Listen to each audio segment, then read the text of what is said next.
Bonjour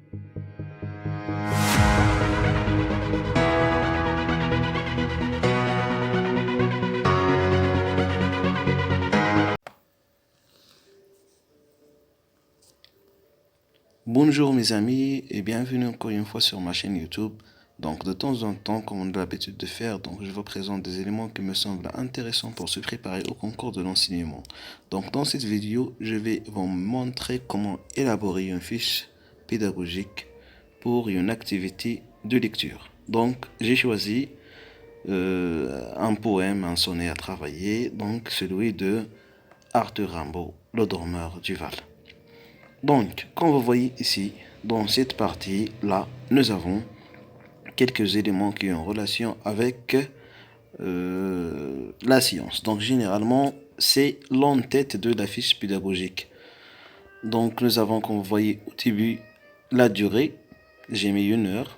Après, on précise l'activité, lecture, l'intitulé du cours.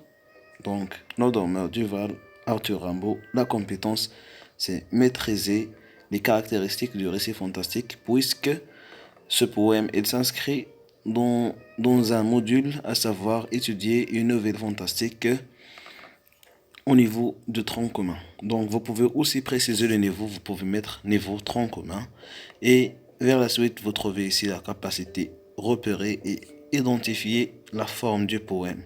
Le Dormeur du Val, Arthur Rimbaud. Identifier le sens du poème. Donc généralement ici, vous pouvez aussi mettre la compétence que vous travaillez ou bien que vous allez travailler avec vos élèves si vous voulez bien sûr. Donc j'ai aussi précisé le support. Donc poème, Le Dormeur du Val. Donc concernant l'entête, vous pouvez rajouter aussi par exemple le matériel pédagogique et didactique que vous allez utiliser. Donc et plusieurs d'autres éléments. Donc généralement comme le module, ainsi de suite.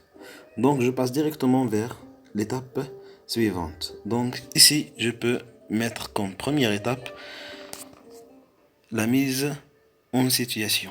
Donc c'est le début. Généralement, j'ai pas mis, mais vous pouvez le mettre. Donc mise en situation, c'est toujours au début de la séance. Donc vous mettez lecture silencieuse de l'extrait, lecture magistrale d'une manière attentive, lecture individuelle de certains élèves par paragraphe. Bien sûr, ici je précise la manière de lire le poème, mais généralement déjà ici on ne doit pas dire par paragraphe, mais on doit dire par strophe, puisqu'un poème se compose de strophes. Donc généralement ce qui m'intéresse, c'est que je vous donne ici les étapes qui me semblent très intéressantes, puisque j'ai trouvé ce modèle de fiche. Ce n'est pas le mien, mais on le travaille quand même. Donc identification et situation de texte. Dans cette étape-là, vous allez mettre, si vous voulez bien sûr, situation de l'extrait. Sinon, vous pouvez mettre la situation de l'extrait comme étape. Donc, et l'identification de quoi est composé ce texte, parce qu'il s'agit d'un poème. Donc, vos élèves, bien sûr, vont répondre ici des strophes et des vers, ainsi de suite. Donc, qu'est-ce qu'on appelle ce type de poème? Donc, généralement, c'est un sonnet. Ils vont répondre un sonnet et on va voir pourquoi vers la suite. Le genre, c'est la poésie. Donc, le type, nous avons dit un sonnet. Pourquoi? Parce qu'il y a 14 vers, 2 quatrains et 2 tiercés. Donc, c'est la forme du sonnet.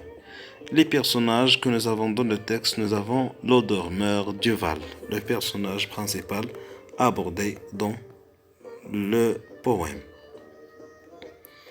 Après tout, on peut passer vers les hypothèses de lecture. Donc ici, je pose la question à mes élèves qui vous paraît intéressant à étudier dans le poème ou bien dans le texte. Donc bien sûr, ils peuvent vous dire après la lecture la description de la nature, la mort omniprésente. Donc généralement, les hypothèses ici, c'est comme si je posais une question autour des axes de lecture. Et après, on choisit parmi les hypothèses celles qui nous semblent intéressantes à travailler dans la suite et on les travaille comme axe de lecture. Et comme vous voyez ici, nous avons la description de la nature et après, nous avons un deuxième axe, la description de soldats et une mort inattendue. Généralement, ici, dans les axes de lecture, vous pouvez choisir n'importe quel axe, mais il doit avoir une relation avec soit le contenu du texte, soit la forme du texte. Donc, généralement, ici, vous devez choisir 2 axes au moins.